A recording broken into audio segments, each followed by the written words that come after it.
Selamat siang Bapak Ibu. Terima kasih sudah bergabung ke dalam breakout room 3. Breakout room 3 ini akan membahas terkait dengan indeks testing. Tanpa mengulur waktu, saya akan memperkenalkan moderator kita di breakout room ketiga ini. Bumpernya bisa kita stop. Ya, terima kasih. Ya, untuk hari ini di breakout room ketiga kita akan membahas terkait dengan indeks testing, dan untuk moderator kita pada hari ini akan dibawakan oleh Bapak Wahyu Kresna. Beliau merupakan seorang program manajer Yayasan Karitasani Madani Karisma dari tahun 2016 hingga saat ini. Sebelumnya juga pernah bekerja di sebagai unit manager di Pita Merah Yayasan Penabulu. Kemudian juga Sekretaris Nasional di Perhimpunan Konselor HIV Indonesia. Sebelumnya di tahun 2008 juga sempat menjadi program officer CWS Indonesia, konselor adiksi di kios Atmajaya, dan konselor adiksi di yayasan kita. Tanpa mengulur waktu lagi, saya persilahkan Bapak Wahyu Kresna, silakan untuk memandu diskusi kita pada hari ini. Ya, terima kasih banyak Lydia. Apakah suara saya cukup terdengar dengan jelas, Bapak Ibu sekalian? Jelas sekali, Mas Wahyu. Jelas ya. Ini saya kaget ada ini foto dari mana ini? Banyak ini, Mas, colongan-colongannya ya. Kenapa terlihat awet muda ya, Mas ya? Ada perbedaan kayaknya. Awet muda sampai sekarang.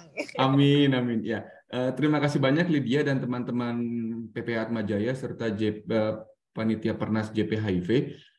Seperti tadi sudah dijelaskan oleh Lydia, saya sudah diperkenalkan diri, nama saya Wahyu Kresna, cuman biasa teman-teman manggil saya Kresna, dan hari ini saya akan berusaha memoderatori paparan terkait dengan indeks testing, yang dimana kita tahu bahwa adanya indeks testing ini karena memang adanya suatu kebutuhan.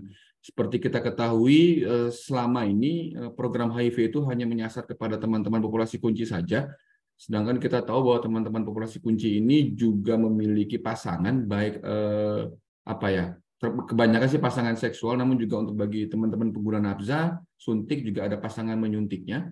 Terus harapannya memang dengan adanya indeks testing ini kita bisa mengetahui angka HIV, atau kita bisa mencegah penularan HIV kepada anggota keluarga, dan tanpa berbanyak bicara, saya mungkin di sini saya ingin memperkenalkan ada dua pembicara kita. Yang pertama itu Dr. Aulia Human dari EPIC Indonesia. Beliau merupakan Master of International Health dari Yangming University di Taiwan. Terus juga beliau seorang dokter dari Universitas Islam Sumatera Utara. Dan saat ini beliau bekerja di EPIC sebagai Associate Director Clinical Services EPIC Project Indonesia. Terus apakah kita bisa langsung saja Lydia untuk paparan? Maaf. Yang kedua, ini ada Bapak Agung Waluyo, SKP, MSc, dan PhD. Beliau merupakan dari Fakultas Ilmu Keperawatan Universitas Indonesia. Jadi ini banyak sekali program-program atau gelar yang beliau miliki. Yang pertama itu doktoral program dari College of Nursing, University of Illinois at Chicago. Terus master program dari Liverpool John Moores University, dari Master of Science Healthcare. Terus ada Fakultas Keperawatan Universitas Indonesia.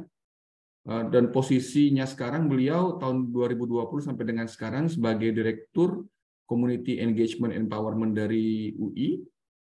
Terus dari tahun 95 sampai dengan sekarang instruktur klinis pada WAD HIV RSCM, dosen Fakultas Ilmu Keperawatan UI, manajer penelitian dan publikasi Fakultas Ilmu Keperawatan UI, serta sekretaris program doktoral Fakultas Ilmu Keperawatan UI. Nah, hari ini kita ada dua pembicara, ada satu Dr.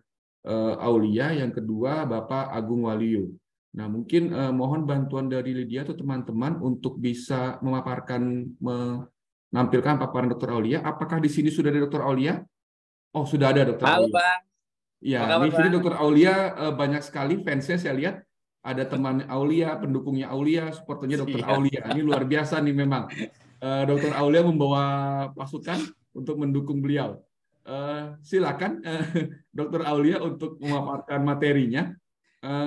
Kita mungkin kurang lebih 15-20 menit, Dr. Aulia. Tapi setelah itu mungkin akan ada dilanjutkan dengan Bapak Agung Waluyo, baru nanti kita akan ada tanya jawab. Gitu ya Dr. Aulia ya. Terima kasih Bang. Ya, silakan Dr. Aulia Ya. untuk paparannya. Ya, terima kasih Bang Kresna, terima kasih. Selamat siang semuanya. Cukup senang nih bisa berkontribusi di acara ini. Kita akan sharing sedikit pengalaman kita terkait dengan notifikasi pasangan.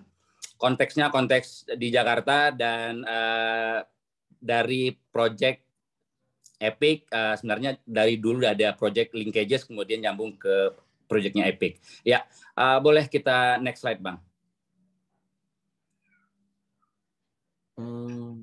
Ya, terima kasih. Nah, kalau kita lihat memang kenapa ya notifikasi pasangan penting? Kalau kita lihat, nah ini rata-rata nih penjangkauan nih main di populasi kunci atau RISTI, di mana sebenarnya mereka juga punya pasangan ya. Kadang-kadang gini yang jadi masalah, pasangan mereka itu di rumah, jadi nggak bisa terjangkau dengan penjangkauan gitu ya. Nah, dan kita lihat sebagian besar juga populasi kunci juga menikah, di mana peran-peran dari orang tersebut tidak bisa kita akses di masyarakat melalui yang penjangkauan yang biasa.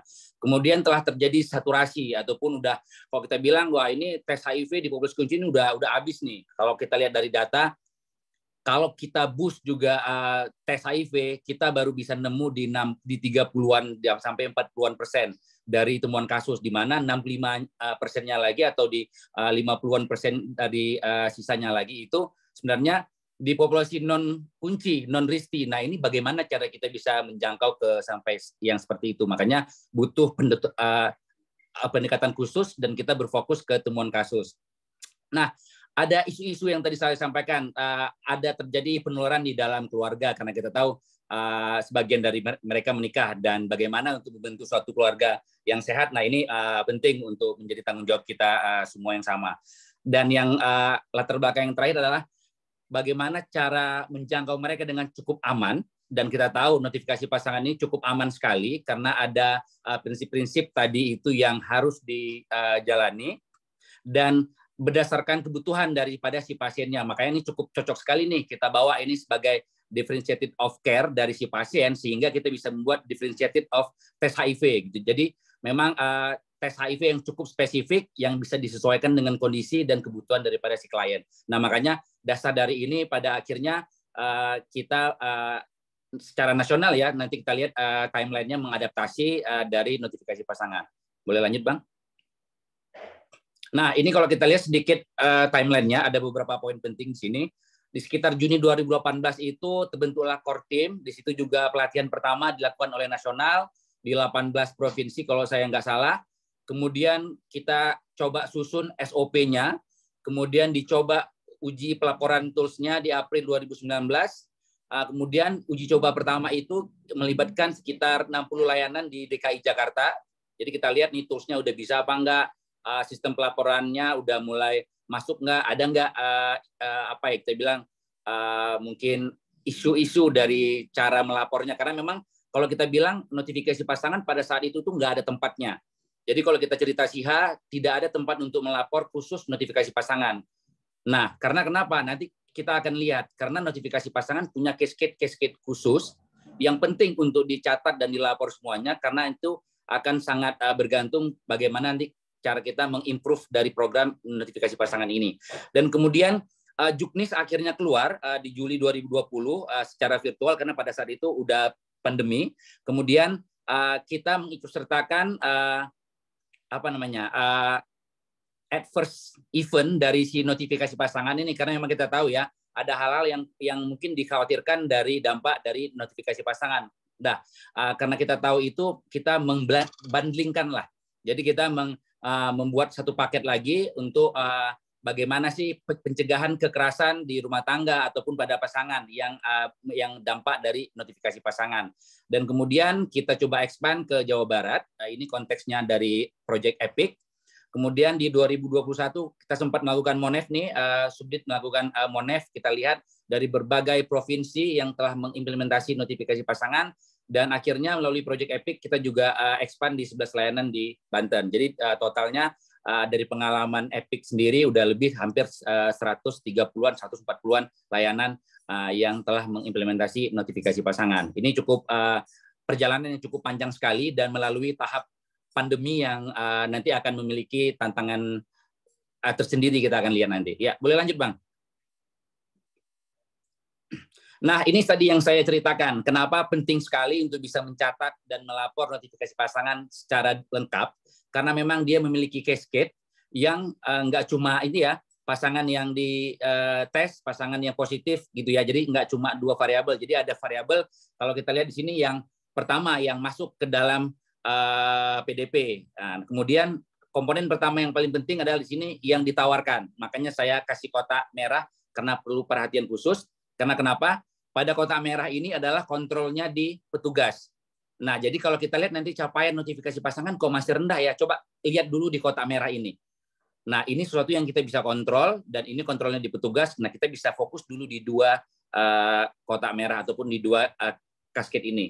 Jadi pertama itulah yang ditawarkan. Dari yang ditawarkan pasti kan ada nih yang mau, ada yang nggak mau. Nah, persentase ini kemudian kita lihat dari yang mau, yang menerima berapa. Kemudian dari yang menerima dia akan kasih berapa sih jumlah tes indeks.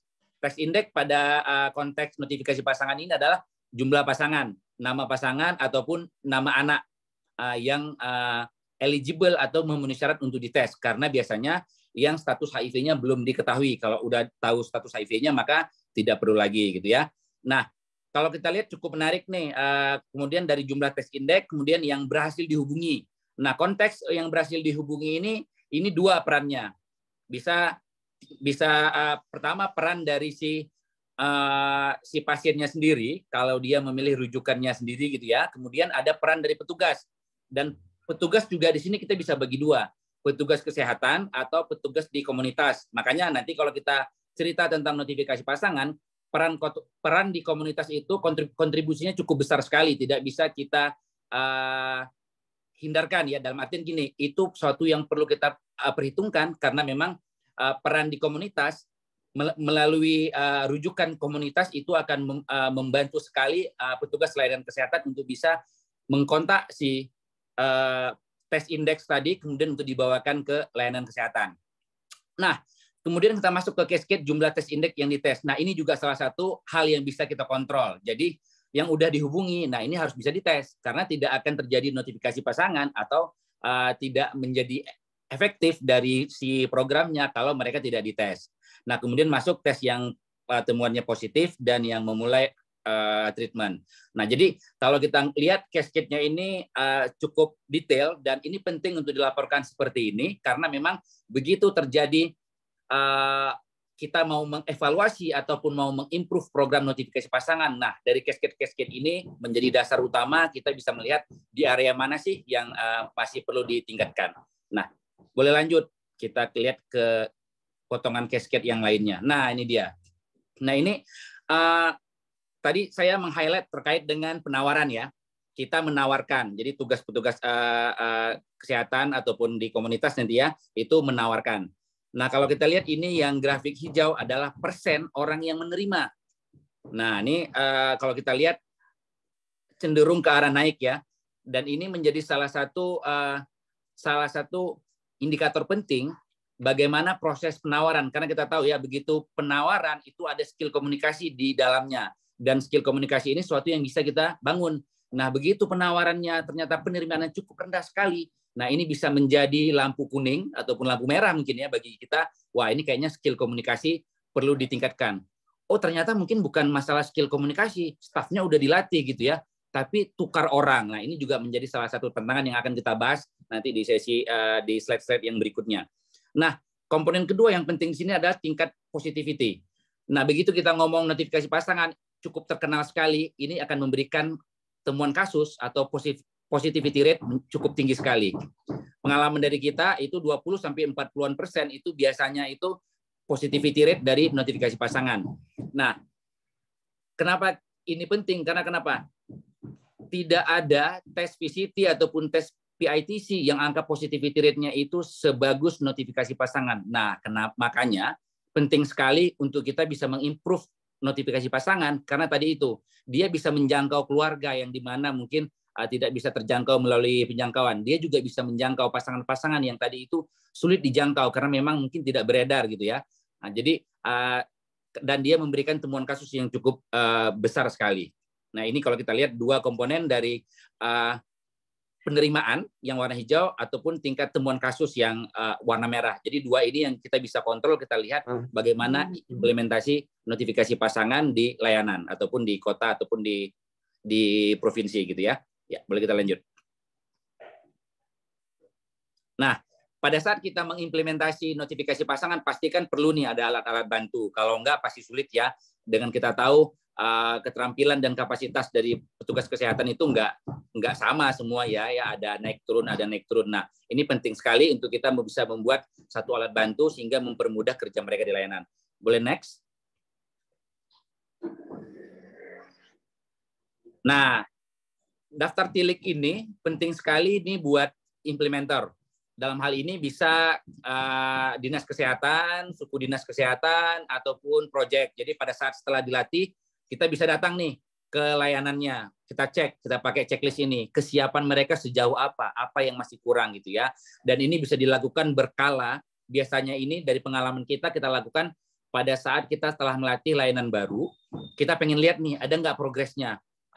Ada nggak secara kualitatif gitu ya, jadi bukan secara kuantitatif, bukan dengan capaian, secara kualitatif ada isu nggak? Karena nanti kita akan address ini, dan ini hanya bisa kita temukan di dalam layanan. Jadi biasanya checklist ini kita lakukan di dalam layanan. Beda ya kalau kita cerita angka-angka, dari laporan juga kita bisa lihat.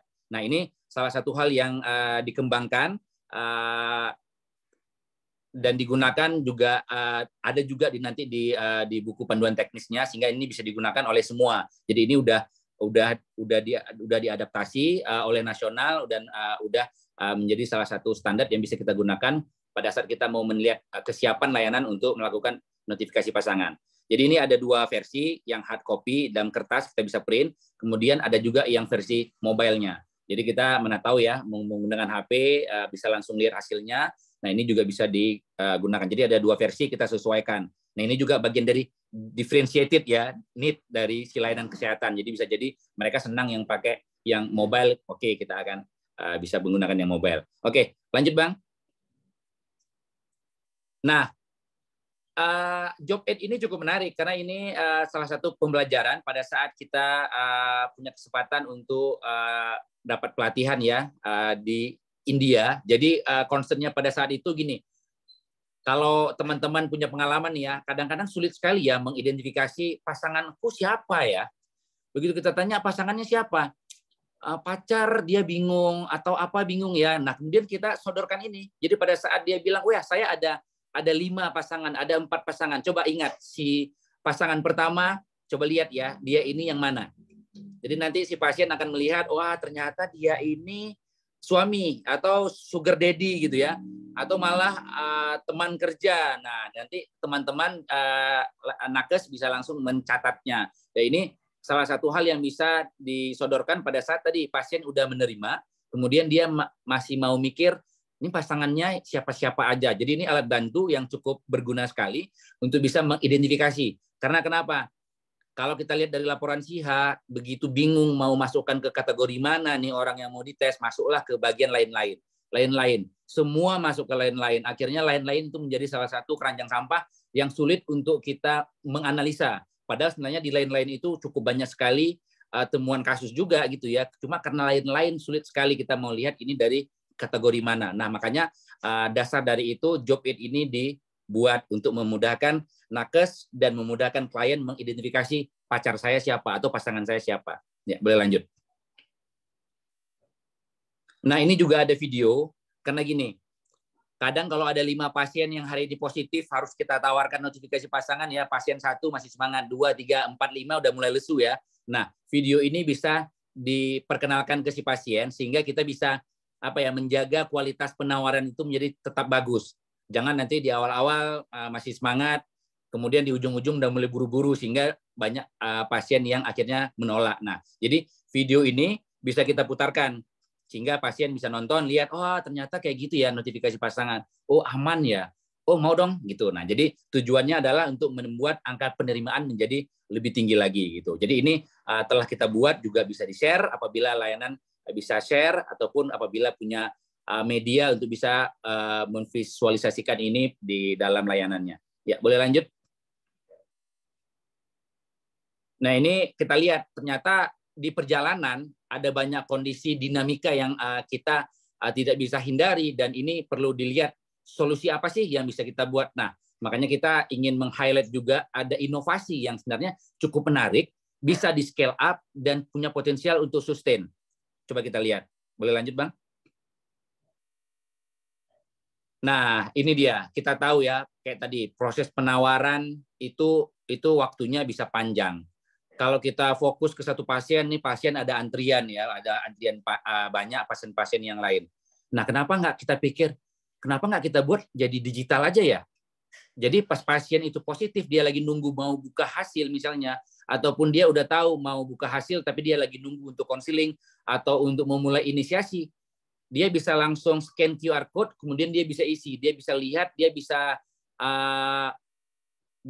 rekam ya, saya mau, saya tidak mau. Jadi sebenarnya form ini menggantikan proses penawaran yang tadi dilakukan oleh petugas, sehingga pasien secara mandiri bisa baca dan dia bisa jawab, oh saya mau, saya tidak mau. Sehingga nanti hasil dari proses penawaran ini bisa langsung tercapture ke form notifikasi pasangan, persis seperti form nasional, sehingga tidak perlu catat 2 kali.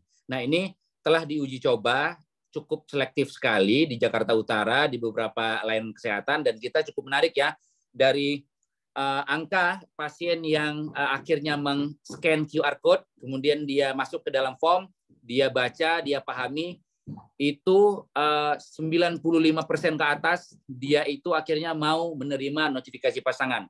Nah, ini menjadi suatu peluang yang cukup baik sekali kalau ini bisa dikembangkan, digunakan oleh lebih banyak lagi layanan, sehingga pasien bisa mendapat manfaat dari notifikasi pasangan. Dan karena ini digital ya, di gadgetnya mereka ataupun di alatnya mereka, sehingga kontrolnya itu di mereka. Mereka bisa punya waktu yang cukup untuk bisa paham, sehingga cukup menarik sekali nih kalau ini bisa di scale up menjadi lebih luas lagi di kota-kota yang lainnya ataupun di layanan yang lainnya.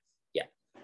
Dan kalau kita lihat, karena ada screening HIV berbasis komunitas sekarang sudah berjalan, dan form ini sudah bisa di-linkkan ke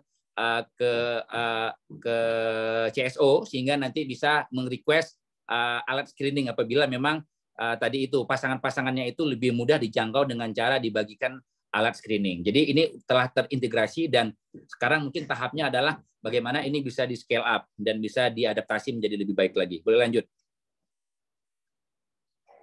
Nah, seperti yang saya bilang, screening HIV berbasis komunitas sudah berjalan. Nah, ini menjadi salah satu hal yang kita integrasikan ke dalam notifikasi pasangan. Saya meng-highlight di kotak merah karena yang lainnya itu flow normal gitu ya. Jadi pada saat dia tes indeks tadi itu tidak bisa datang, maka di situ petugas bisa menawarkan, kalau kamu memang kesulitan membawa pasanganmu, kenapa nggak kamu bagikan aja nih? Ini ada test kit screening HIV, bagikan ke mereka, cukup mudah sekali menggunakan liur, sehingga nanti apabila hasilnya reaktif, itu bisa kontak lagi ke layanan, sehingga kita bisa ajak mereka ke layanan untuk tes konfirmasi. Nah ini dia menjadi suatu highlight penting, integrasi daripada screening HIV berbasis komunitas dengan notifikasi pasangan. Dan pengalaman dari kita yang dilakukan oleh komunitas, jadi cukup terbatas ya oleh komunitas yang bekerja sama dengan Epic, ini membantu temuan kasus jauh lebih besar lagi. Mohon maaf, saya tidak bisa tampilkan angka realnya di sini, tapi nanti kita bisa diskusi. Ini angkanya cukup bagus sekali, dan ini bisa membuat yang tadi itu ya, tes indeks yang mungkin, takut kelayanan, khawatir kelayanan, apalagi kita cerita COVID ya, waduh jangan kelayanan deh, takut nanti terinfeksi gitu ya, karena mungkin banyak pasien di sana, ataupun layanan PDP-nya menjadi rujukan COVID gitu ya, ada beberapa layanan PDP pengalaman kita di Jakarta berubah menjadi rujukan COVID. Nah ini bisa menggunakan jalur ini, sehingga tadi itu kolaborasi antara notifikasi pasangan dan screening HIV menggunakan liur tadi itu menjadi alat yang cukup powerful. Jadi ini bisa salah satu hal yang bisa kita bisa kita highlight yang bisa menjadi pembelajaran penting nantinya. Ya, boleh lanjut, Bang. Nah, kita lanjut ke bagaimana itu dicatat dan dilapor, toolsnya apa-apa saja. Ya, jadi ini tidak ada tools khusus pada saat itu diimplementasi. Kemudian bersama dengan Kementerian Kesehatan kita coba buat salah satu alat bantu Excel gitu ya. Jadi semua dicatat di sini dan itu telah bisa diimpor langsung ke SIHA dan kita bisa lihat hasilnya. Hasilnya persis seperti cascade yang tadi kita lihat di awal. Boleh lanjut? Ya, kemudian untuk mempermudah kita memonitor nih ya, karena gini ya, kalau kita cuma megang 5 layanan gampang ya. Ini begitu kita megang 140 layanan, kayak mana cara kita monitor? Layanan mana yang perlu BIMTech, layanan mana yang udah oke. Nah, kita membuat nih, kita sebut performa threshold menggunakan color coding, jadi menggunakan warna-warna, sehingga cukup mudah sekali. Kalau kita lihat nih ya, ini layanan di TW2 nih udah mulai masih ada merah-merahnya, kemudian di TW3 sudah mulai kuning sehingga udah mulai improve. Jadi ini tools yang bisa digunakan baik oleh Sudin, oleh Dinkes gitu ya, Dinas Kesehatan di kabupaten kota ataupun yang lebih tinggi lagi gitu untuk melihat kinerja dari layanan dengan cara cukup mudah sekali. Jadi hanya lihat dengan warna tanpa harus fokus ke angka, kita bisa lihat wah layanan mana atau kota mana nih yang perlu diberikan BIMTech terkait dengan notifikasi pasangan lebih intens lagi sehingga apa harapannya semua bisa hijau gitu ya, minimal di hijau muda lah gitu. Jadi ini tools yang kita gunakan untuk memonitor kinerja layanan. Nah, dan threshold ini bukan target ya. Jadi threshold ini digunakan untuk memantau kinerja. Jadi kita nggak cerita target. Nah, harapannya kalau thresholdnya hijau biasanya targetnya insya Allah akan tercapai. Jadi ini yang akan kita monitor terus sebagai TA provider ya, Epic menggunakan tools ini untuk bisa nanti melihat layanan mana yang perlu di BIMTech sehingga BIMTech-nya itu lebih efektif gitu. Jadi nggak sporadis kita datang ke semua layanan gitu. Ya, boleh lanjut. Nah, ini ada formnya, kita bisa lihat ini form notifikasi pasangan yang sebelah kanan. Boleh next slide. Dan ada yang terkait dengan form tadi screening HIV berbasis komunitas, ini form normal yang digunakan oleh layanan di layanan kesehatan ya. Boleh lanjut. Terus, nah ini sekarang kita lihat tantangannya. Sekitar 2-3 tahun kita implementasi itu tantangannya cukup besar sekali ya. Dinamika layanan kesehatan, sistem kesehatan itu menjadi hal yang cukup menarik dan tidak bisa kita pungkiri harus diantisipasi. Nah, yang pertama adalah pandemi. Kita tidak menduga adanya pandemi. Pasien takut datang, pasangan takut datang, pasien juga takut memberikan list pasangannya, takut nanti pasangannya juga ikut terinfeksi, misalnya gitu ya. Kemudian ada task shifting, petugas PDP ke COVID. Pengalaman dari teman-teman di komunitas pasti cukup tahu sekali nih. Wah, dokter ini sekarang lagi sibuk COVID nih, lagi sibuk vaksinasi, sehingga nggak ada lagi nih orang yang bisa ngebantu untuk menawarkan notifikasi pasangan. Malah lebih buruknya lagi ya, staf yang tadi udah kita investasi, dalam artian ini udah kita latih, kemudian dia pindah ke layanan yang lain, atau pindah ke poli yang lain, sehingga perlu ada refreshment training. Nah, makanya penting sekali refreshment training ini terkait dengan notifikasi pasangan ini menjadi suatu bagian dari pre-service training untuk staf-staf baru. Jadi nggak cuma CST biasa gitu ya. Nah, ini konteks notifikasi pasangan ini harus terus diikutsertakan karena kita tidak bisa pungkiri rotasi ataupun task shifting itu terjadi di layanan kesehatan.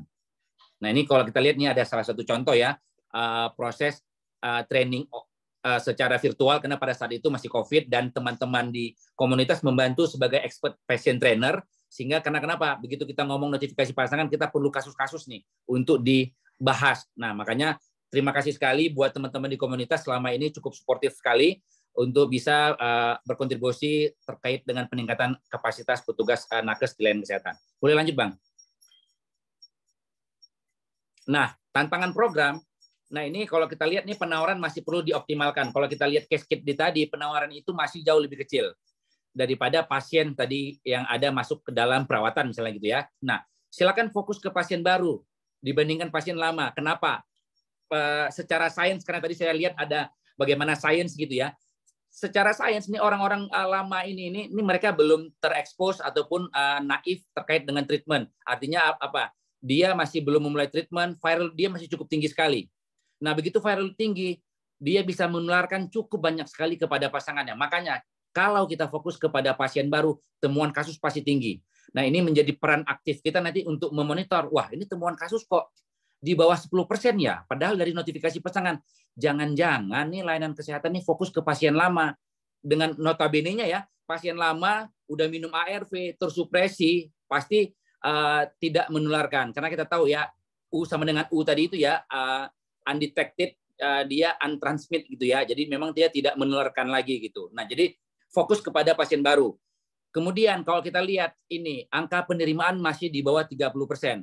Masih di bawah 50% lah kita bilang. Masih banyak sekali pasien yang belum mau. Nah, ini kalau kita kaitkan dengan skill komunikasi, sehingga skill komunikasi ini menjadi suatu hal yang cukup penting sekali untuk ditingkatkan.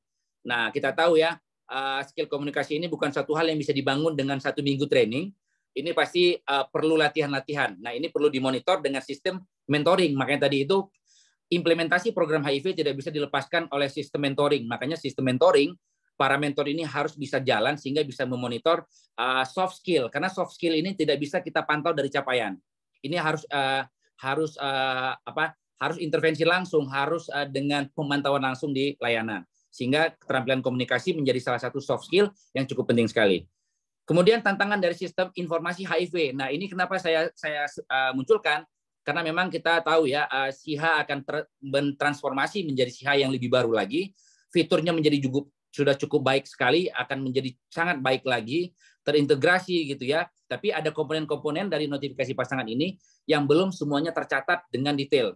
Karena tadi saya bilang, cascade notifikasi pasangan itu penting untuk bisa ditampilkan lengkap. Karena kenapa? Kalau enggak, kita nggak tahu nih improvement programnya itu dari sisi mana gitu ya. Nah, ini mungkin menjadi masukan ke tingkat yang lebih tinggi ya, bagaimana sistem informasi HIV nanti yang terbaru ini bisa mengcapture cascade notifikasi pasangan dengan lengkap. Kemudian implementasi dengan screening HIV berbasis komunitas masih cukup terbatas, layanan masih cukup terbatas. Pengalaman dari Project Epic, walaupun dengan lingkup yang cukup terbatas, ini sangat membantu temuan kasus. Sangat membantu mengajak tes pasangan-pasangan untuk bisa akses tes HIV. Makanya dengan bisa scale up ke layanan yang lebih banyak lagi, ini para, ibaratnya gini ya, pasangan-pasangan mereka, pasangan-pasangan dari ODIF tadi itu menjadi tahu status dan mereka bisa mendapat manfaat dari tahu status, dan kalau positif dia bisa mendapat manfaat dari treatment. Nah, ini cukup penting sekali karena memang ini yang menunjang untuk kita cerita getting to 3.0 ya. Jadi begitu getting to 3.0, zero new infection, tanpa ada ini maka akan menjadi sulit sekali. Makanya ini salah satu hal terobosan yang cukup penting untuk integrasi dengan screening HIV berbasis komunitas, dan harapannya bisa di scale up menjadi lebih banyak lagi layanan yang bisa melakukannya. Ya, mungkin itu sedikit kesan, pesan ataupun pengalaman dari kami, dan ini saya bisa bilang ini mewakili dari Provinsi DKI Jakarta karena memang rekan kerja selama ini data-data ataupun layanan-layanannya ini kontribusinya dari DKI Jakarta. Jadi kita cuma menyampaikan apa yang udah dilaksanakan di DKI Jakarta, dan lead ataupun peran dari Dinas Kesehatan dan suku dinas ini adalah yang utama, kita hanya memantau saja di lapangan. Mungkin itu Bang Kresna, terima kasih. Ya, terima kasih banyak Dr. Aulia untuk paparannya. Ini sangat luar biasa sekali apa yang sudah dilakukan di DKI Jakarta, dan harapannya juga bisa diterapkan di wilayah-wilayah lain. Karena kalau dari tadi paparannya Dr. Aulia terlihat bahwa ada kita tahu latar belakangnya bahwa selama ini kita hanya fokus kepada populasi kunci. Kita juga tahu bahwa angka HIV di ibu-ibu rumah tangga atau di anak-anak itu juga meningkat. Terus juga ada inovasi-inovasi sebagai salah satunya indeks testing dengan berbagai macam teknologi yang digunakan. Dan harapannya memang, dan kita tahu juga ternyata hasil indeks testing di Jakarta itu positivity rate cukup tinggi, Dr. Aulia, sekitar hampir 20%. Dan ini harapannya sih kita bisa terus bergulir di wilayah lain, dengan mungkin nanti Epic dan USAID bisa membantu untuk menjadi membuka di wilayah lain. Oke, Bapak Ibu sekalian, jika ada pertanyaan bisa ditahan dulu atau bisa dituliskan di kolom chat. Nanti mungkin Dr. Aulia akan merespon setelah kita mendengarkan paparan dari Bapak Agung Waluyo. Oke, Bapak Agung Waluyo sudah siap, Bapak? Siap. Oke, siap Bapak. Silakan, waktunya kurang lebih sama kayak Dr. Aulia, Bapak 15-20 menit untuk paparan. Nanti setelah itu kita akan diskusi tanya jawab. Silakan Bapak Agung. Baik, terima kasih. Selamat siang. Pertama-tama terima kasih kepada panitia yang telah mengundang saya. Pada kesempatan siang hari ini saya akan berbagi sedikit pengalaman kami di penelitian yang melibatkan warga binaan pemasyarakatan ODIF di Lapas di Jakarta. Sama dengan Dr. Aulia, kegiatan penelitian kami memang adanya di Jakarta dan ini ada dari 2 kegiatan penelitian untuk 4 slide pertama dan selanjutnya tentang bagaimana upaya notifikasi pasangan itu untuk mengoptimalisasi indeks testing. Slide berikutnya.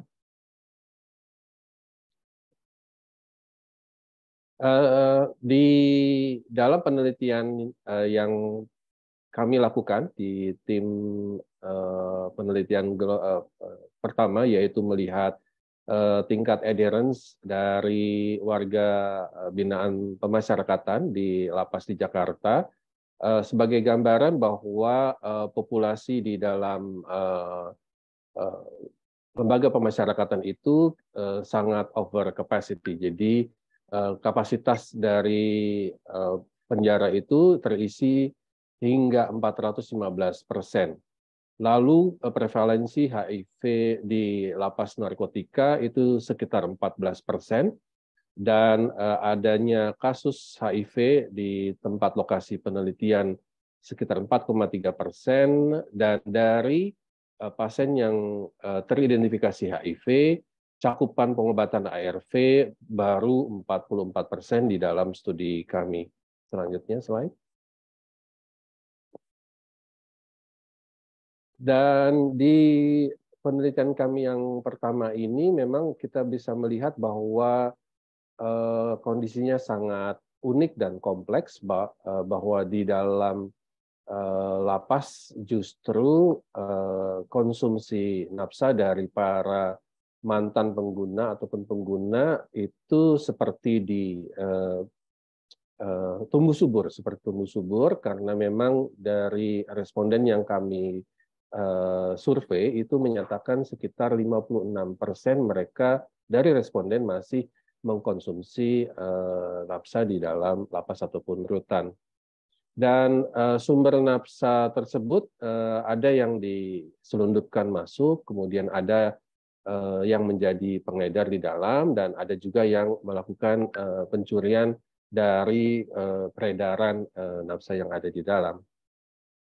Lalu yang lain, kita sudah ada pemeriksaan laboratorium di dalam lapas ataupun rutan tersebut, yaitu pemeriksaan CD4 di dalam studi kami di tahun 2018 sampai 2020, dan terapi ARV di dalam 7 hari terakhir dari mereka yang sudah teridentifikasi HIV, sekitar 43% dari responden kami. Slide selanjutnya. Dari kegiatan ataupun aktivitas penggunaan nafsa di dalam lapas itu sebenarnya tidak murni mereka ataupun kegiatan upaya dari tenaga kesehatan ataupun program tidak menyentuh ke lapas. Ada program metadon yang berada di dalam lapas, namun memang karena aktivitas penggunaan nafsanya itu sudah terjadi sebelum mereka masuk lapas, dan dari pertanyaan kami penggunaan nafsa 3 bulan sebelum masuk penjara itu dilaporkan sebanyak 95% dari responden. Kemudian yang rutin menggunakan nafsa di dalam penjara itu ada sekitar 56%, dan dari jumlah tadi itu mereka berupaya untuk menghentikan penggunaan nafsa sekitar 68%, dan dari mereka yang berupaya untuk stop itu ada yang ikut di dalam program metadon di dalam lapas sekitar 27%. Slide berikutnya. Dan ini terlihat selain dari penggunaan nafsa di dalam lapas, mereka juga masih melakukan praktik penggunaan jarum suntik secara bersama. Jadi dari lembaga pemasyarakatan khusus narkotika maupun yang non narkotika itu memang angka penggunaan napsa dan angka penggunaan jarum suntik secara bersama cukup tinggi, dan memang yang cukup mengagetkan adalah justru ini lebih tinggi di lapas narkotika. Slide berikutnya. Mengapa mereka sampai seperti terjun terjerembab di dalam lumpur penggunaan napsa di lapas? Kalau dari hasil wawancara kualitatif didapatkan beberapa informan menyampaikan bahwa lingkungannya itu sangat mendukung. Mereka melihat stimulus-stimulus itu untuk memakai ya pakau dan penggunaan jarum suntik secara bersama itu terjadi di beberapa titik di dalam lapas. Dan mereka seperti melihat penggunaan napsa suntik itu sesuatu yang normal di dalam lapas. Ini menurut pernyataan dari para informan. Dan beberapa yang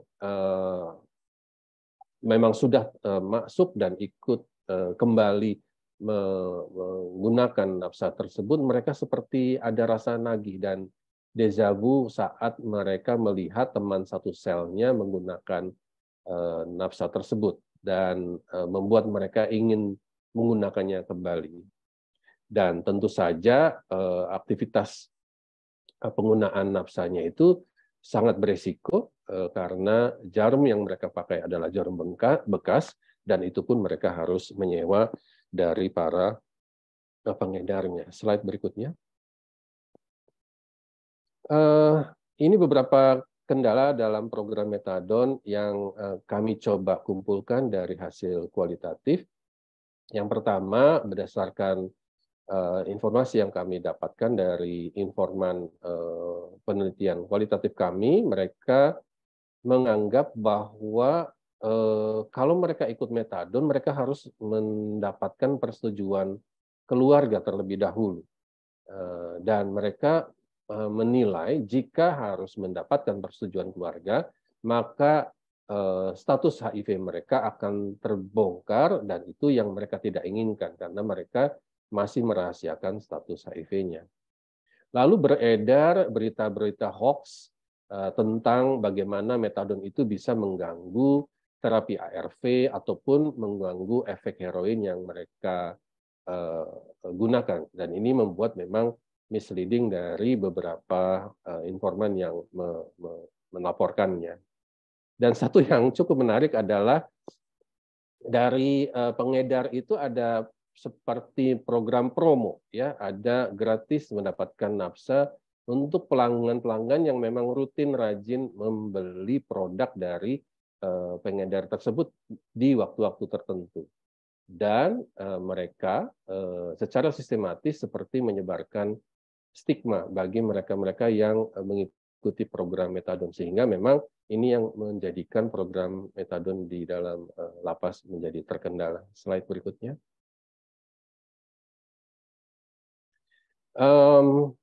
Penelitian kami lanjutan yang kami mulai di tahun 2019 akhir atau 2020 awal itu memang di masa awal-awal sebelum pandemi menghantam Indonesia, kami melihat bahwa di antara kelompok yang paling rentan adalah mereka yang ada di dalam lapas, selain yang ada di pelayanan kesehatan maupun yang ada di masyarakat.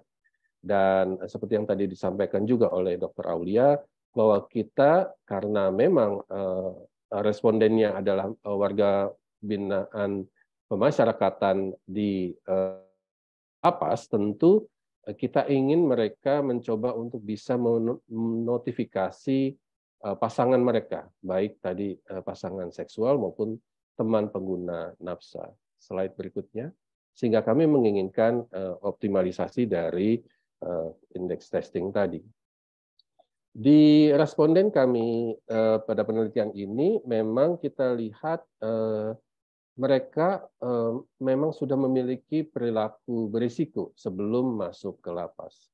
Di antaranya mereka merupakan individu yang aktif melakukan hubungan seksual, heteroseksual, kepada pasangan wanita sebanyak 98%. Lalu dari rata jumlah partner seks yang kami sebarkan di dalam survei itu, rata-rata memiliki lebih dari 2. Ada yang 5, ada yang 10, dan seterusnya. Kemudian dalam penggunaan kebiasaan penggunaan kondom saat mereka melakukan perilaku berisiko itu, memang penggunaannya cukup rendah. Jadi memang kalau di pertanyaan selalu menggunakan kondom saat berhubungan dengan partner utama atau istri atau partner yang lebih dominan, itu hanya sekitar 8,8%, sedangkan di partner lain ya, selain partner utamanya itu hanya sekitar 14%. Dan dari responden tersebut sebelum mereka masuk ke dalam penjara, yang pernah melakukan testing hanya sekitar 25%. Slide selanjutnya. Dan di dalam penelitian kami, memang kami menawarkan notifikasi pasangan, ada yang sifatnya mandiri, ada yang sifatnya dibantu ataupun didampingi oleh perawat ataupun petugas yang kami sudah berikan training terlebih dahulu untuk bisa membantu memberitahu pasangan, dan ada juga yang kami lakukan penelusuran sampai ke masyarakat. Dan dari respon para responden itu, saat mereka ditanyakan kenapa mereka ingin dibantu untuk notifikasi pasangan, yang pertama adalah memang ini yang membuat sebagian dari mereka ada yang enggan untuk dilakukan notifikasi pasangan karena mereka antisipasi akan terjadi jika mereka melakukan notifikasi pasangan, karena mereka akan mendapatkan double stigma. Pertama karena HIV-nya, yang kedua karena mereka adalah warga binaan pemasyarakatan ataupun narapidana. Lalu di antara keluhan yang lain yang membuat mereka sebagian mau untuk melakukan notifikasi pasangan adalah kedekatan hubungannya dengan pasangan mereka. Jadi hubungan yang sangat erat itu akan meningkatkan keinginan mereka untuk memberi tahu pada pasangannya atau pada temannya, pasangan hidupnya, untuk melakukan notifikasi pasangan, dan dari kondisi testing di lapas memang berhubungan 52% lebih rendah pada mereka yang ingin dibantu untuk diberikan notifikasi pasangan. Serta keterbukaan ini juga mereka yang tidak terbuka justru memang lebih rendah dan tidak ingin untuk bisa atau untuk bergabung di dalam kegiatan penelitian kami notifikasi pasangan. Slide berikutnya. Dan kami mencoba untuk melis alasan-alasan dari indeks untuk melakukan join pada proses notifikasi pasangan, dan juga mereka akhirnya mau membuka statusnya. Yang pertama, persentase yang cukup besar adalah mereka tidak ingin pasangannya ikut terinfeksi. Alasan yang kedua adalah mereka ingin pasangan mereka melakukan testing untuk memastikan apakah pasangannya itu positif atau tidak, seperti mereka. Dan yang ketiga alasannya adalah pasangan saya berhak untuk tahu bahwa dirinya sudah terpapar. Yang keempat adalah mereka suatu saat akan butuh bantuan pasangan, sehingga mereka harus memastikan bahwa pasangannya itu baik-baik saja.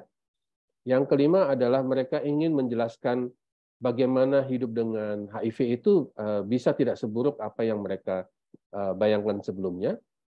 Alasan yang lain adalah mereka merasa bersalah dan ingin memberitahu apa yang sudah terjadi pada dirinya dan kepada pasangannya. Alasan yang kedua yang terakhir adalah hubungan responden dengan partnernya sangat dekat sehingga mereka ingin memberi info ini secepatnya. Dan mereka yang terakhir alasannya mereka menginginkan memiliki keturunan dari pasangan tersebut. Slide berikutnya.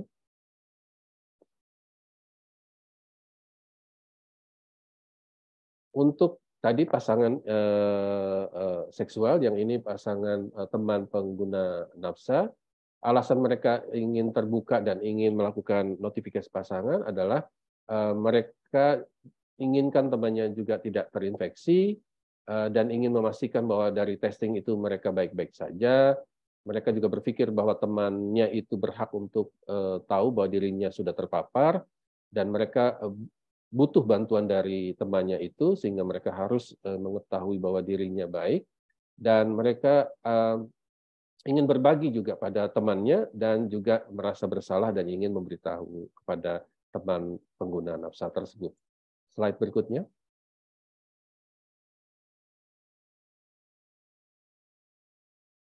Dan ini beberapa alasan mengapa sebagian responden enggan untuk melakukan notifikasi pasangan.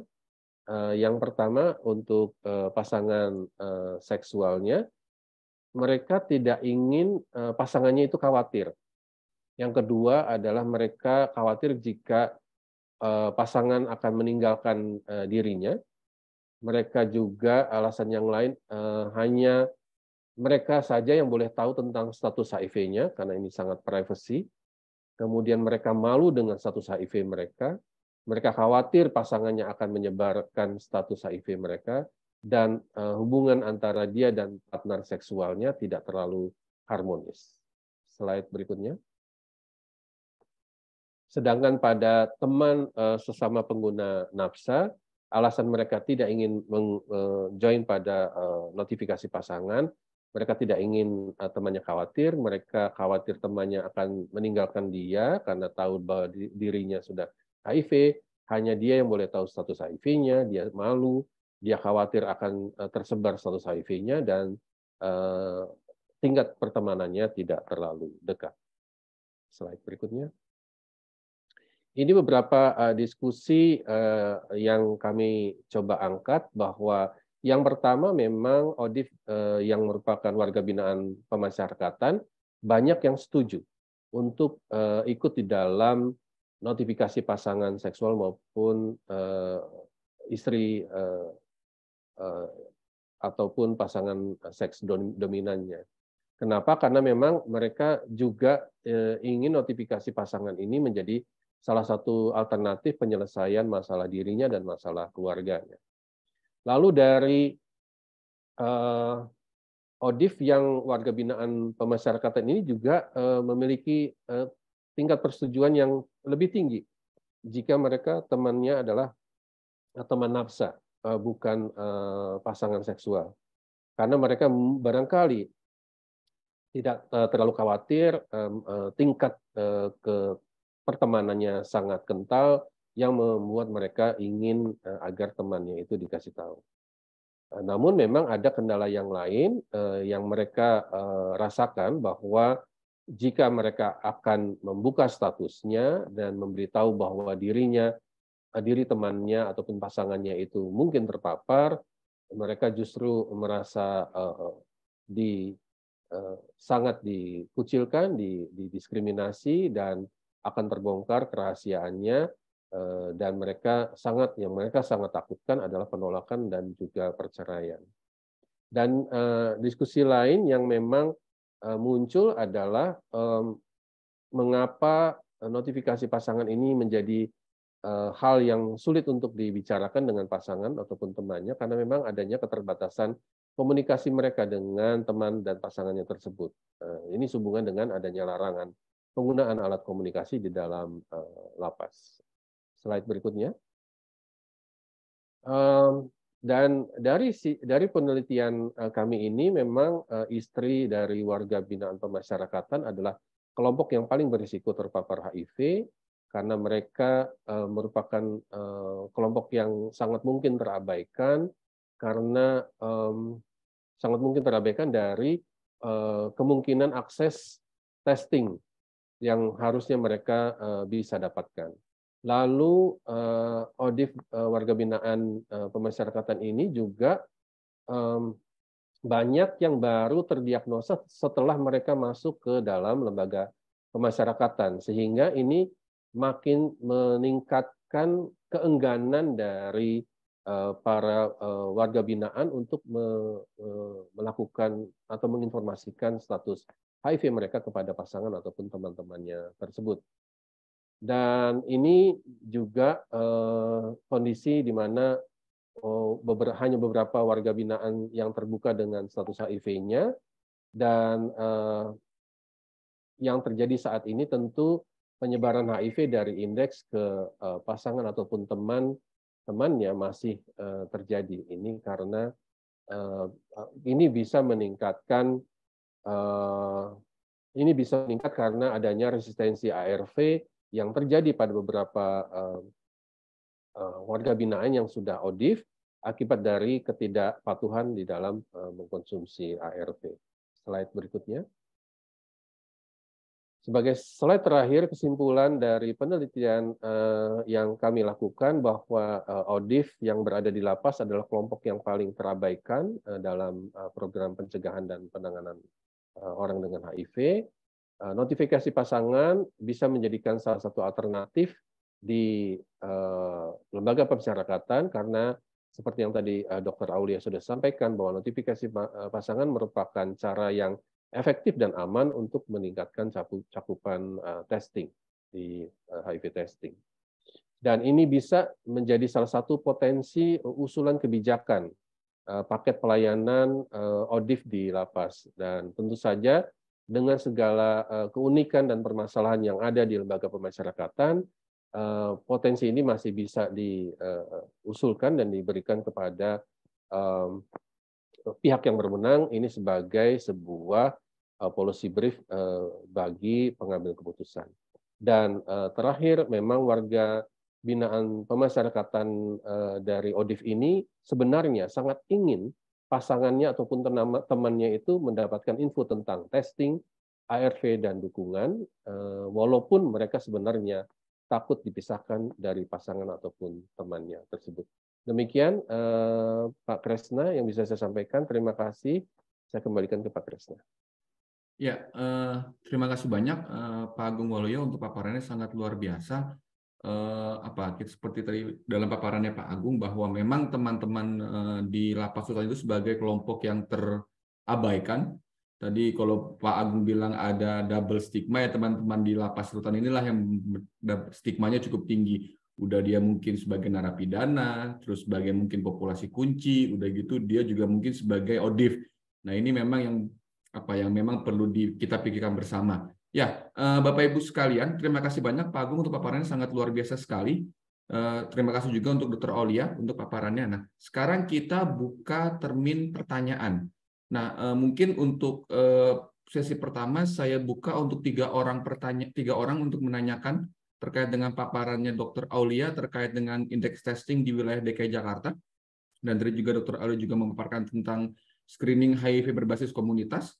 Terus yang kedua, Pak Agung Waluyo membahas tentang indeks testing di lapas di DKI Jakarta, salah satunya ada lapas narkotika di Cipinang, dengan bagaimana tantangan-tantangan yang ada di dalam lapas. Silakan Bapak Ibu, jika ada pertanyaan, bisa mengangkat tangannya atau bisa dituliskan di kolom chat. Silakan. Kalau bisa langsung ditujukan kepada siapa? Ini mungkin ada supporternya Mas Ari, supporternya Mas Aulia, terus temannya Aulia. Apakah ada yang ingin bertanya?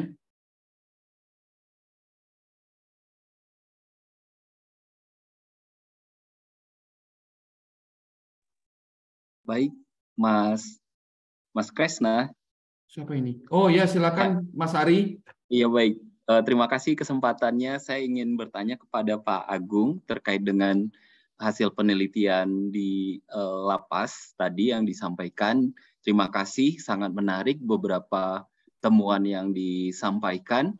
Dan kalau dalam konteks notifikasi pasangan mungkin pendekatan ini menjadi pelengkap ya. Kurang lebih saya tangkap seperti itu dari intervensi yang harusnya komprehensif di lapas atau rutan, tapi khususnya ini untuk kawan-kawan WBP di lapas. Nah, mungkin dalam konteks HIV juga selain tadi ada terapi metadon yang diberikan, kemudian beberapa hal layanan untuk adiksi, dan juga mungkin kesehatan mental juga ya, kalau dalam kebutuhan yang real itu memang harus disiapkan. Testing HIV mungkin menjadi prioritas ya, mungkin disampaikan di sini dibandingkan pendekatan notifikasi pasangan tersendiri, karena notifikasi pasangan secara efektif mungkin lebih ditekankan pada ODIF yang memang sudah teridentifikasi di lapas sebagai WBP, yang kemudian dengan pendekatan khusus pihak nakes yang ada di lapas bisa bekerja sama dengan puskesmas yang di luar untuk bisa melakukan tracing kepada pasangan dari ODIF WBP yang ada yang belum mengetahui status HIV-nya. Demikian juga mungkin secara konfidensial terkait dengan teman-teman menyuntik aktivitas penggunaan nafza di lapas, mungkin itu juga bisa dilakukan untuk di tracing yang kemudian nanti teman-teman WBP yang ada di lapas yang sama ataupun informasi di lapas yang berbeda yang pernah menyuntik itu juga bisa dilakukan approach untuk notifikasi pasangan. Jadi saya melihat ini potensi yang sangat menarik, dan informasi yang disampaikan Pak Agung tadi ini bisa membuka bagaimana kita bisa pihak layanan kesehatan di luar ataupun dinas kesehatan, Kementerian Kesehatan bisa bekerja sama dengan Dijenpas khususnya supaya program di lapas ini semakin diperhatikan kembali. Sekali lagi terima kasih Mas Wahyu, Mas Kresna, sorry. Terima kasih banyak Mas Ari. Berarti ini bukan pertanyaan Mas Ari ya, ini memang mendukung apa yang sudah dilakukan oleh Pak Agung, dan harapannya memang para stakeholder sudah mulai menyatukan gerak untuk memang kita kan kalau saya tidak salah slogan yang ada saat ini kan no one left behind. Dan seperti kita ketahui, teman-teman di warga binaan ini mungkin menjadi salah satu populasi yang left behind saat ini, dan harapannya ke depan tidak ada lagi. Oke, yang lain apakah ada? Oke, ini yang lain Bapak Ibu sekalian, apakah ada yang ingin ditanyakan kepada kedua pemateri kita? Ada Dr. Aulia dan Pak Agung Waluyo. Jadi Dr. Aulia, saya ingatkan kembali, memaparkan tentang indeks testing, pelaksanaan indeks testing di DKI Jakarta sejak tahun 2019 sampai dengan 2021, dan dari hasil capaian angka yang dikeluarkan oleh Dinas Kesehatan itu angkanya ternyata cukup tinggi, positivity rate sekitar hampir 20%. Pasangan yang ikut indeks testing itu positif. Terus Pak Agung Waluyo membahas tentang indeks testing di lapas di DKI Jakarta juga. Ya, silakan Kakak Caroline Thomas, silakan. Oke, makasih Kresna. Karena tadi Mas Ari temannya Aulia, saya ingin bertanya, ingin sedikit menanggapi untuk Pak Agung Waluyo.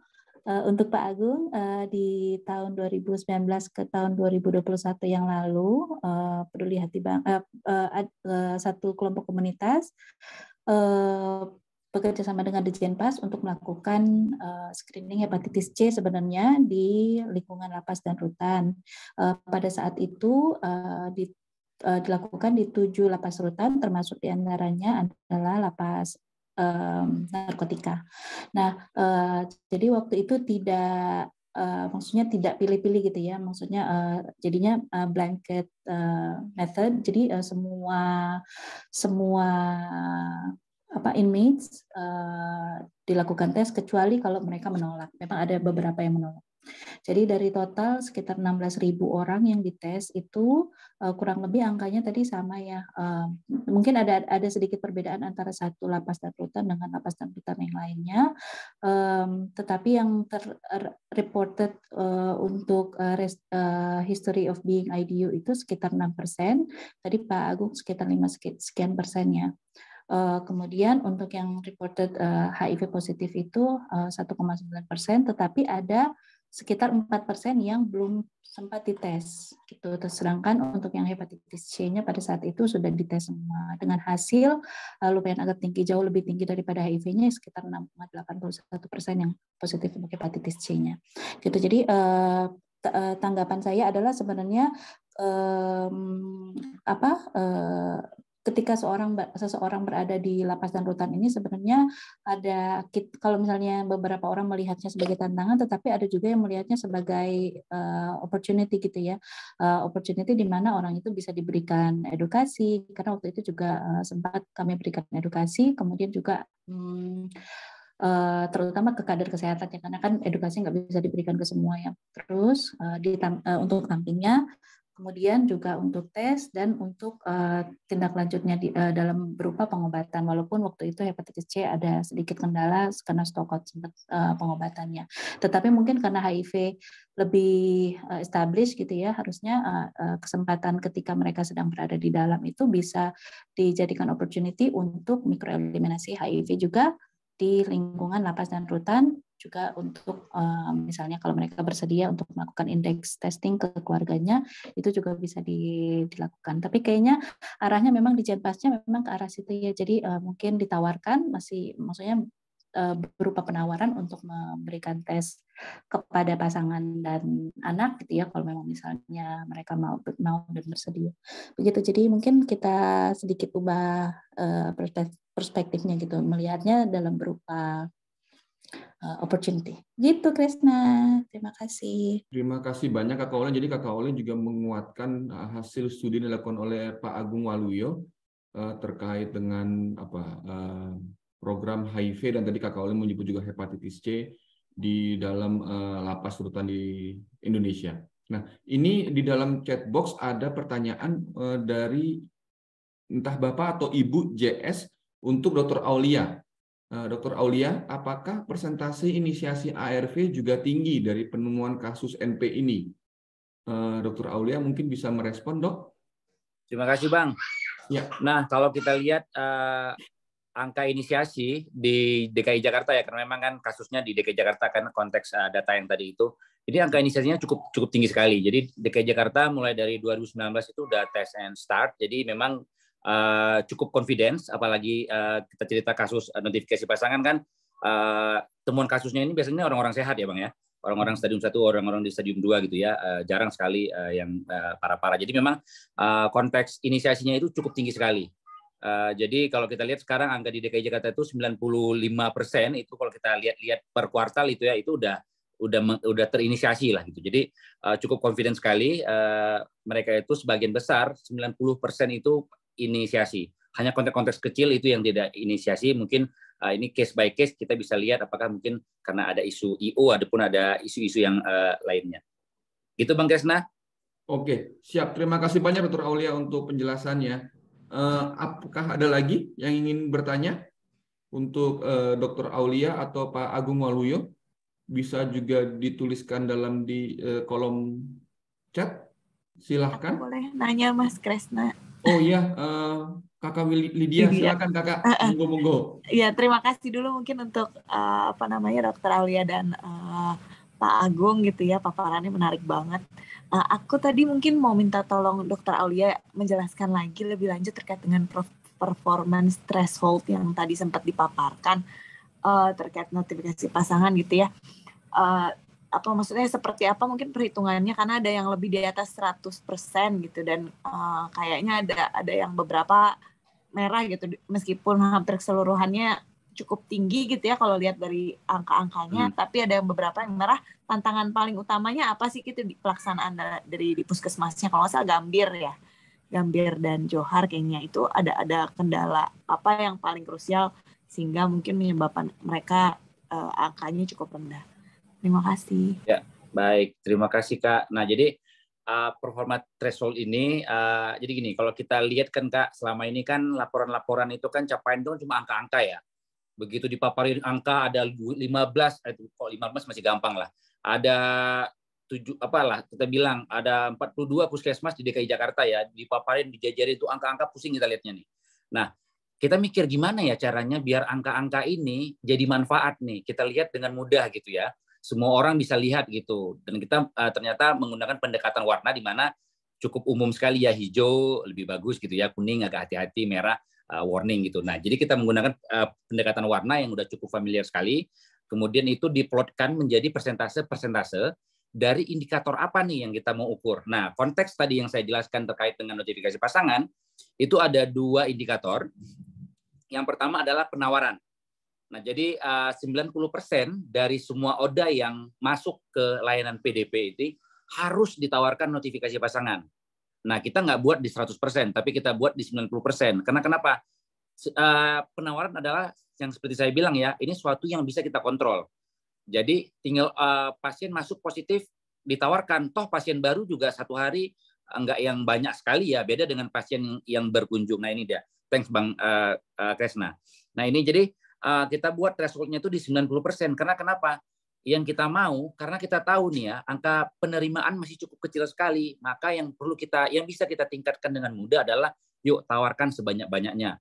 Toh penawaran itu juga, kalau saya boleh bilang, nawarin kan gratis ya. Urusan orang mau nggak mau itu urusan nanti gitu ya. Nah, penting ditawarkan. Nah, ini konteks di TW2 2022 ini, kondisinya Gambir ini memang kita lihat ini merah. Jadi nggak semua yang masuk ke perawatan ditawarkan notifikasi pasangan. Nah, tapi kan snapshot ini bisa banyak sekali. Nah, ini yang nanti kita akan follow up, Kak.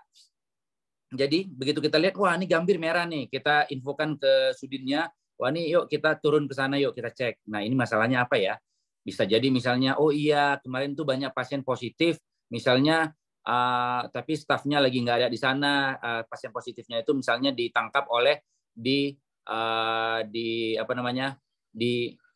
IGD gitu ya, jadi nggak di poli PDP sehingga lupa ditawarkan. Tapi tidak perlu khawatir, angka ini bisa di carry over ke kuartal yang berikutnya. Nah, itu kenapa Cempaka Putih itu angka persentasenya di atas 100%. Artinya apa? Dia tidak hanya menawarkan pasien yang masuk ke perawatan pada kuartal ini, tapi juga di kuartal-kuartal yang sebelumnya yang mungkin miss gitu ya, mungkin belum sempat ditawarkan. Nah, makanya angka penawaran itu normal kalau memang angkanya itu di atas 100%, karena perlu kita lihat lagi, angka ini bukan kohort, jadi ini angka snapshot dalam artian cross-seksional, jadi bisa jadi ada angka-angka yang ataupun ada pasien-pasien yang belum sempat ditawarkan lagi di kuartal ini. Ataupun di kuartal kemarin mereka menolak, kemudian ditawarkan lagi. Jadi cukup normal sekali. Nah, yang berhasil dites ini juga merah. Jadi kalau kita lihat ini ternyata setelah berhasil ditawarkan, dapat nama list pasien, ternyata masih ada yang merah ya. Nah, ini kita bisa cek. Apa karena ini rujukan pasien, sehingga pasien kesulitan mengkontrol pasangan-pasangan tadi itu yang harusnya diajak datang, mereka pada nggak mau datang gitu ya. Jadi gini, yang penting dari notifikasi pasangan adalah semua angka, semua proses adalah capaian. Wah, ternyata angka penawarannya, angka penerimaannya buruk, nggak apa-apa, itu juga capaian. Nah, itu yang bisa kita follow up, karena semua proses adalah capaian. Gitu. Jadi cukup menarik sekali, karena setiap ada yang merah-merah, ini kita jadi kayak, wih, ada apa nih? Oh, yuk kita cek ke sana itu bersama dengan Dinas Kesehatan. Nah, kalau kita lihat, terjadi improvement nih di Gambir. Nah, angka penawaran di TW3 itu udah mulai hijau muda, jadi 82%, dan kemudian mereka telah berhasil mengajak lebih banyak lagi pasangan yang dites menjadi angka di 40%. Nah, ini dinamika ini cukup beragam, tapi nanti biasanya itu seiring dengan waktu sudah mulai banyak yang hijau-hijau gitu.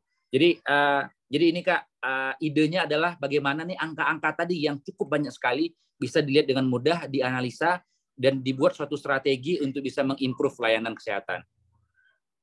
Semoga menjawab, Kak. Balik ke Bang Kresna, terima kasih.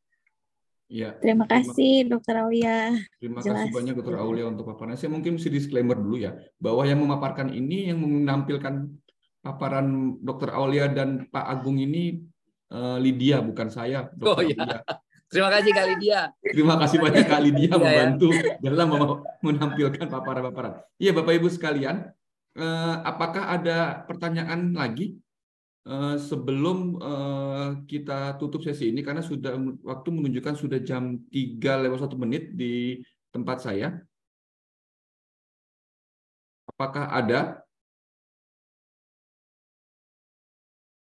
Jangan sampai nanti Bapak Ibu menyesal karena dua orang narasumber ini sangat luar biasa. Jadi kalau takutnya nanti tidak ketemu lagi, susah lagi nanti untuk bertanya.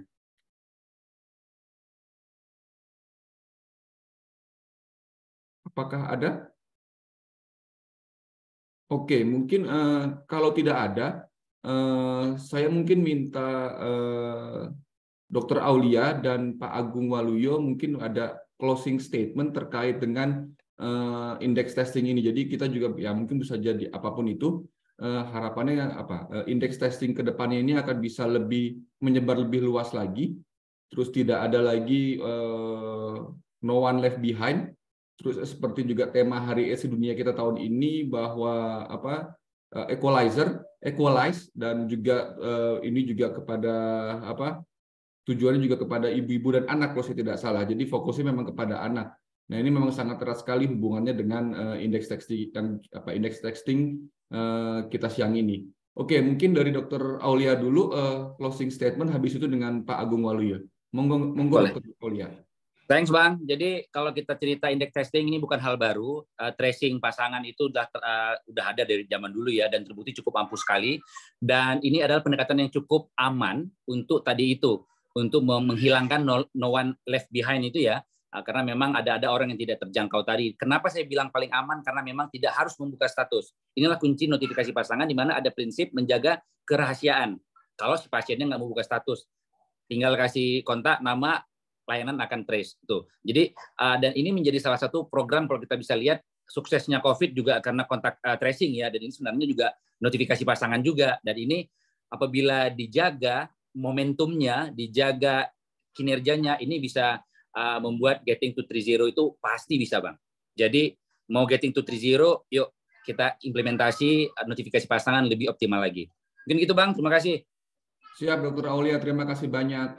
Pak Agung Waluyo mungkin? Ya, sama seperti Dr. Aulia, namun memang satu hal yang membedakan dengan teman-teman di warga binaan, mereka memiliki double stigma, sehingga di dalam penelitian kami sebenarnya tadi yang mungkin saya belum sempat sampaikan, ada opsi untuk kami dari tim yang akan melakukan pelacakan langsung ke rumah ataupun alamat yang diberikan anonim oleh responden.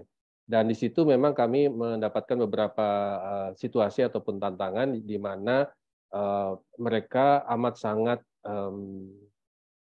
surprise dengan adanya orang asing yang datang ke rumah, dan ini barangkali yang kami sebagai peneliti harus melakukan exercise lagi, apakah seperti yang tadi Dr. Aulia sampaikan, kita cukup tim dari dinas kesehatan ataupun puskesmas yang akan melakukan, namun kita tahu sendiri bahwa memang beban kerja dari teman-teman sejawat yang ada di dinas ataupun di puskesmas itu memang cukup tinggi, dan kita sebagai masyarakat perlu membantu jika apapun yang bisa kita bantu, sehingga itu yang kita coba berkontribusi apapun yang bisa kita lakukan untuk meningkatkan indeks testing pada kasus HIV ini. Terima kasih.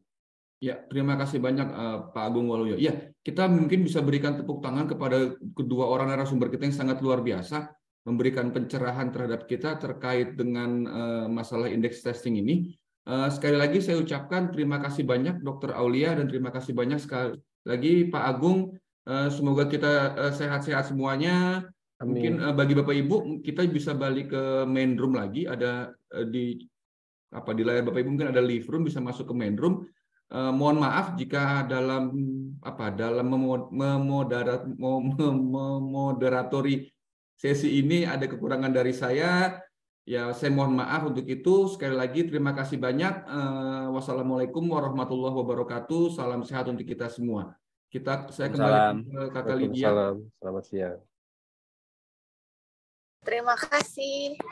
Bapak dan Ibu bisa bergabung ke main room ya, atau nanti bisa memilih. Di room lain masih berlangsung juga. Ada facility based testing di room 1, self screening di room 2, dan community based testing di room